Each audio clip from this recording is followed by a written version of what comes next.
Namaste girls, we start with your ISLM model today.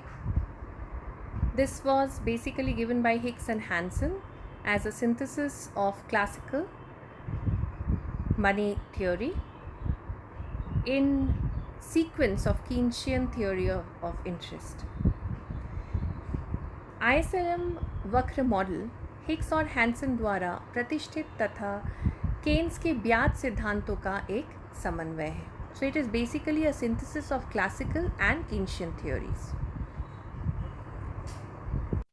J.R. Hicks तथा A.H. Hansen के अनुसार प्रतिष्ठित तथा ऋण योग्य राशियों के सिद्धांत ब्याज निर्धारण का निश्चित समाधान प्रस्तुत नहीं कर सकते हैं या नहीं करते हैं.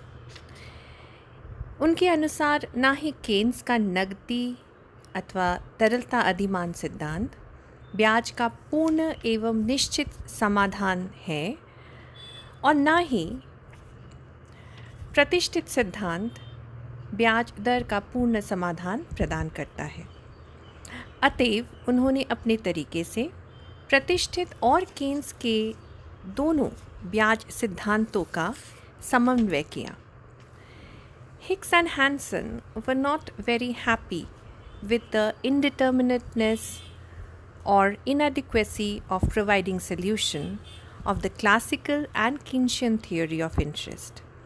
This is the reason why they came up with their own theory, which is not a purely original theory or a different theory altogether, but it is a synthesis, an amalgamation or a combination of classical and Keynesian theories, the best of the two.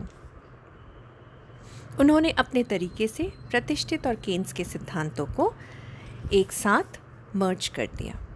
Way Keynes के नकदी अधिमान सिद्धांत की सहायता से एक वक्र जिसे एलएम वक्र की संज्ञा उन्होंने दी प्रस्तुत किया और प्रतिष्ठित सिद्धांत के तरफ से उन्होंने आईएस वक्र को प्रतिपादित किया और फिर इन दोनों वक्र आईएस और एलएम की परस्पर क्रिया द्वारा ब्याज दर के निर्धारण की व्याख्या की है. So from the classical theories they have derived a curve called IS which signifies the investment savings side. तो ये है निवेश और बचत की पक्ष का curve. And from the side of Keynesian theories, they have derived the LM curve, that is liquidity preference money supply curve. और इसका विश्लेषण को ही उन्होंने ISLM वक्र से स्थापित किया. And the interaction of these two curves, rather through the interaction of these two curves, they have explained their concept and theory. Let us first understand this model, the ISLM model. ISLM model के 3 exogenous variables हैं. इनको हम critical variables भी कह सकते हैं, यानी बहुत ही खास और ज़रूरी. हम इसे इस मॉडल के स्तंभ चर भी कह सकते हैं. एक है तरलता यानी मुद्रा की तरलता, दूसरा है निवेश और तीसरा है उपभोग. इस सिद्धांत के अनुसार तरलता मुद्रा की मात्रा और उसकी चलन वेग पर आधारित होती है. So we understand that the liquidity of money is determined by the quantity of money and the velocity of its circulation in the market. निवेश तथा उपभोग की मात्राएं या स्तर व्यक्तियों की सीमांत निर्णय पर निर्भर करती है. ISLM वक्र राष्ट्रीय आय अथवा जीडीपी के साथ ब्याज दर के संबंध को व्यक्त करेगी. So the ISLM curve will establish a relationship between the national income, that is the GDP of the economy, and the interest rates. अध्ययन को आसान बनाने के लिए पूरे अर्थव्यवस्था को 2 बाज़ारों में सिमटा जाता है या 2 बाज़ारों में ही इसको सिमट के रखा जाता है. एक है उत्पाद बाज़ार, द प्रोडक्ट मार्केट और द आउटपुट मार्केट, और दूसरा है मुद्रा बाजार, द मनी मार्केट। और ये माना जाता है कि इन दोनों बाज़ारों की अर्थात उत्पाद और मुद्रा की मांग एवं पूर्ति ही अर्थव्यवस्था को संतुलन की ओर ले जाती है।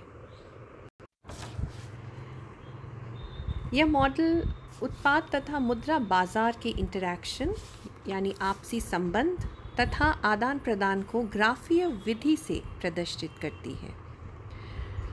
जब भी y अक्ष पर R को स्पष्ट किया जाता है वह सरकारी बॉन्ड पर ब्याज दरों को माना जाता है। यह विश्लेषण अर्थव्यवस्था में मुद्रा पूर्ति तथा ब्याज दर के बीच संतुलन बनाए रखने की चर्चा ही करती है, क्योंकि यह एक ऐसा ग्राफीय विधि के द्वारा विश्लेषण की गई है और इसका प्रतिपादन या प्रस्तुतिकरण हिक्स और हैंसन ने किया था। इसीलिए इसको हिक्स हैंसन सिद्धांत या मॉडल भी कहा जाता है। इसके 4 घटक या कंपोनेंट्स हम कह सकते हैं होते हैं या 4 स्तंभ होते हैं। निवेश मांग फलन, that is investment demand function, the consumption function अर्थात उपभोग फलन, मुद्रा की मांग फलन, that is the money demand function, and quantity of money अर्थात मुद्रा की मात्रा, जिसे 4 तत्वों में हम स्पष्ट करते हैं, which is specified under the 4 component heads. First is investment, second is savings, third liquidity and fourth is money. पहला है निवेश, दूसरा है ब्याज, तीसरा है तरलता और चौथा है मुद्रा। हम सभी को पता है कि निवेश किसे कहते हैं, right? We all know what is investment. I don't need to repeat all these terms, their meanings. All of you know it. Let us just highlight on what is necessary. तो निवेश की मात्रा जो है ब्याज दर के साथ विपरीत संबंध रखती है। So there is a indirect relationship और inverse relationship between investment and interest rate. As interest rate increases the investment decreases. तो निवेश की मात्रा ब्याज दर के साथ उल्टे या विपरीत दिशा में चलेगी। ब्याज दर बढ़ेगा, निवेश घटेगा, ब्याज दर घटेगा, निवेश बढ़ेगा। बचतें आय का वो भाग होता है जिसे हम उपभोग नहीं करते। So savings is that part of consumption function which is left out of और as a residual of income. It also has a relationship, a very distinctive relationship with rate of interest. ब्याज दर के साथ बचतों का एक बहुत ही गहरा और महत्वपूर्ण संबंध होता है। जब ब्याज दर घटती है तो बचतें भी घटती हैं। So there is a direct relationship. As interest rate decreases, savings also decreases. जब ब्याज दर घटती है तो लोग ज़्यादा से ज़्यादा खरीदारी या निवेश पर ध्यान देते हैं और जिसकी वजह से उनकी बचतें घटने लगती हैं। The third is liquidity. तीसरा स्तंभ है तरलता। मुद्रा की मांग तथा मात्रा से तरलता संबंधित होती है। जो भी व्यक्ति तरलता का त्याग करता है बचत अथवा निवेश के रूप में, उसे ब्याज दर के रूप में पुरस्कार दिया जाता है। So any person who gives away the liquidity for saving और for investment is rewarded back in the form of और विद रेट ऑफ इंटरेस्ट।